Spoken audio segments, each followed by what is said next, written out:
how do you control that little voice between your ears? Now, if you don't know what little voice I'm talking about, it's that thing in your head that just went, what little voice? I don't have a little voice. That's the one, okay?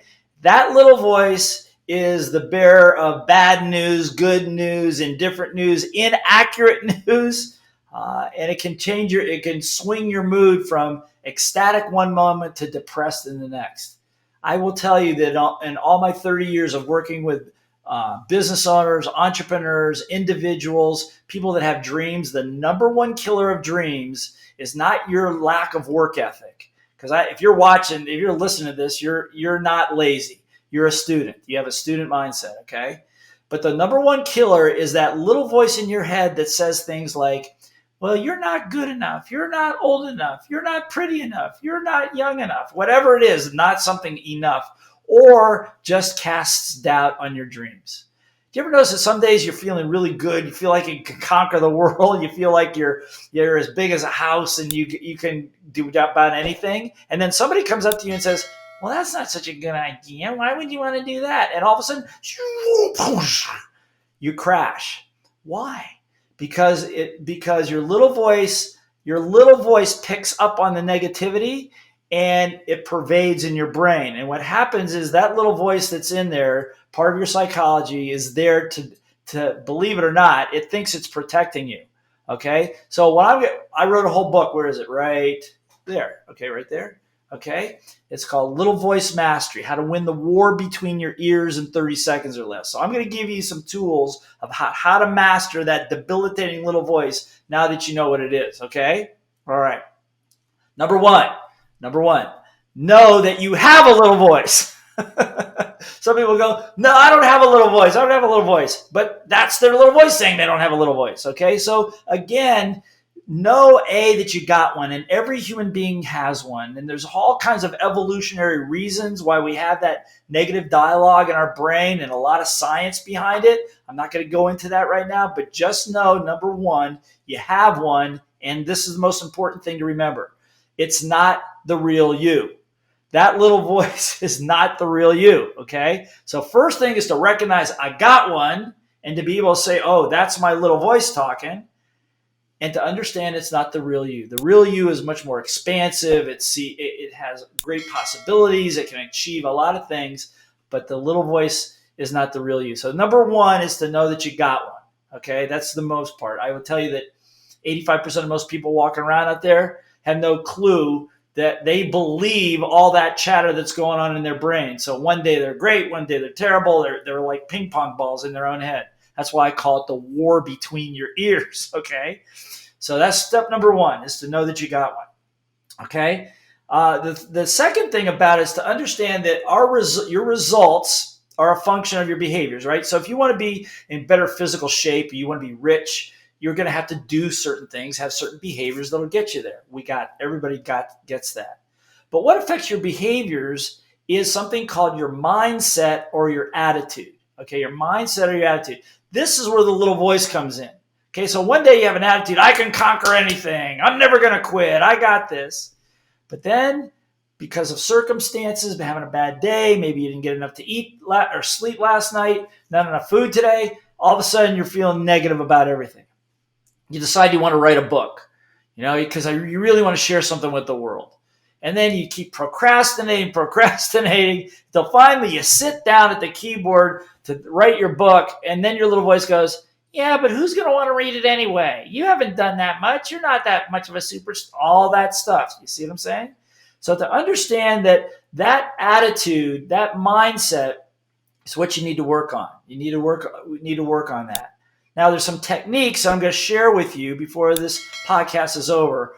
In the book, I create there are over 21 techniques that you can use in a couple of seconds that will turn that attitude around almost instantly. That's why I say how to win the war between your ears in 30 seconds or less, okay? But before we go into that, to understand that we all have conditioning.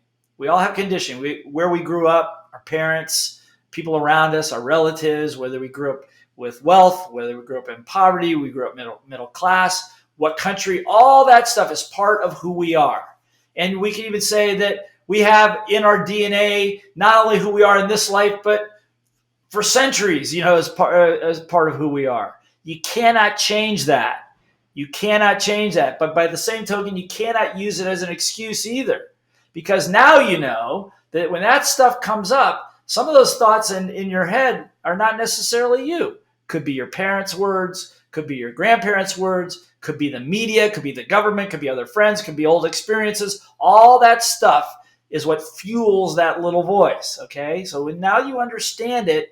I give you a little technique. I wasn't going to do this, but wherever you're sitting, put your hand out with your palm up in front of you, and pretend with the other hand, put two fingers in the palm of your hand like somebody's standing there. Pretend that's like your little voice. And when that little voice is just chirping too loud and giving you all kinds of grief and debilitating you, you just look at it and you just take the other hand and just go, stop, just smack it. Stop, stop, stop. Okay. Now, don't do that in public. People think you're a little crazy. But what we know from neurolinguistic programming, that's a little bit of a pattern interrupt that will stop that little voice from taking over the game. Okay.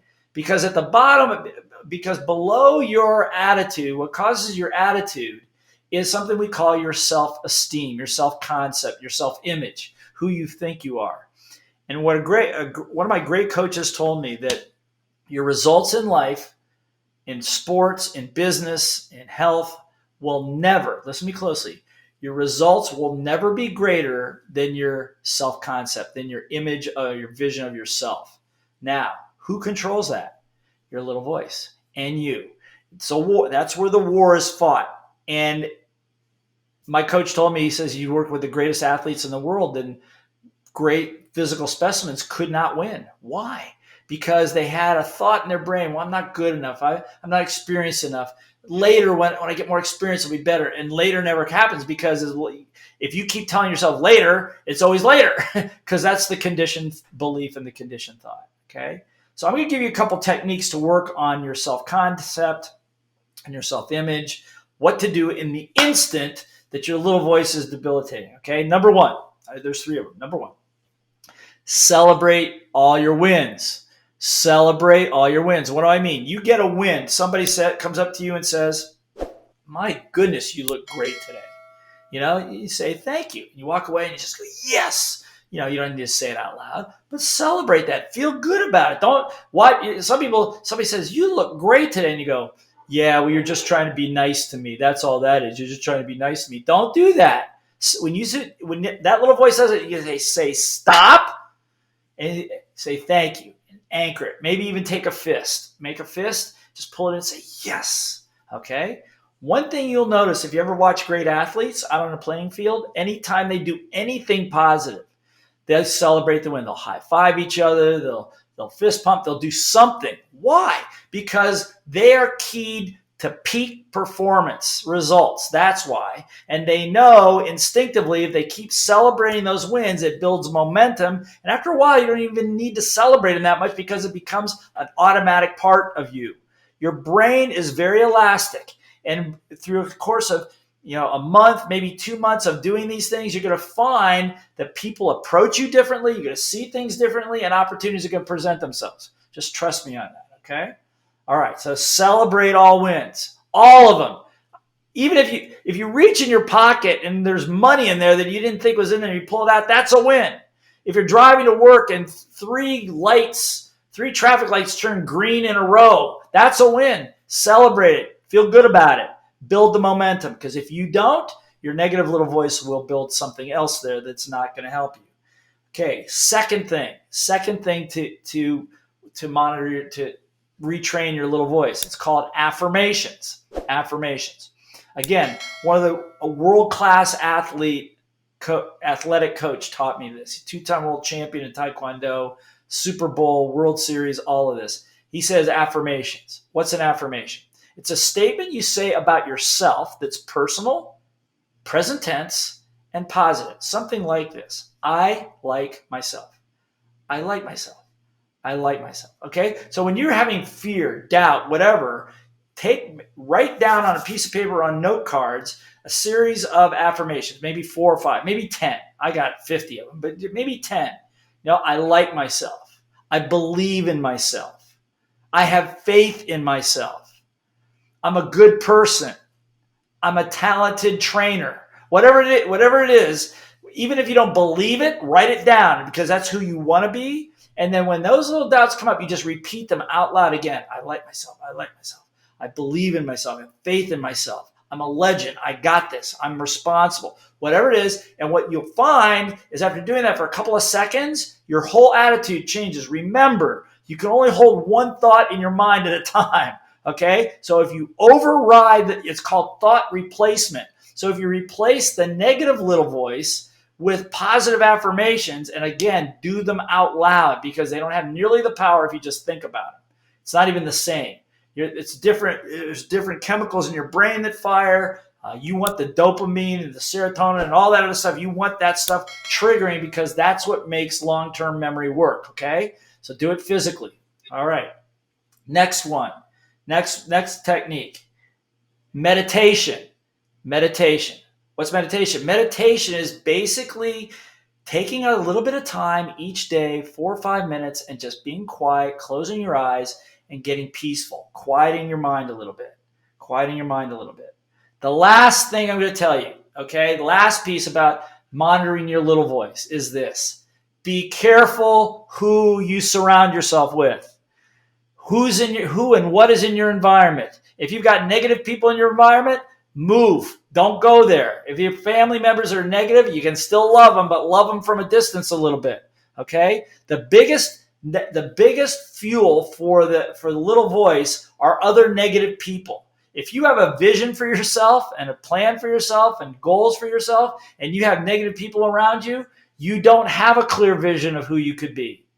So again, you can be kind. You don't have to be brutal, but you have to be very, very careful who you surround yourself with. Surround yourself with people that are positive, that push you up, that don't not necessarily just treat you nice all the time, but tell you the truth, and you'll be on your way to mastering your little voice. The things I gave you right now, if you just do these things each day for a couple of weeks, you're going to automatically, I promise you, you'll see a difference in the things that show up around you. And I guarantee you they're going to be positive. Be awesome and master your little voice.